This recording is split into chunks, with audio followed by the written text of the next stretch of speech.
Здрасти! Днес е 15 декември и е 15-тият ден с предизвикателството на български. Днес имам също една темата за днес. И тази тема е какво правиш, когато вали дъжд? Аз живея в Лондон и за това вали дъжд обикновено. Много честно. Много често. И понякога аз трябва да правя неща, защото като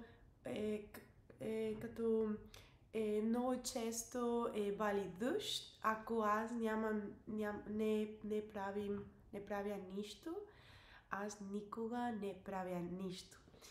И за това обикновено когато вали дъжд е нормален ден и аз правя каквото аз правя в нормален ден. Но ако аз предпочитам да правя, когато вали дъжд и времето е много лошо навън, мисля, че да прекарвам време в къщи, да пия чай, топлен чай и да чета книга и да почивка в къщи.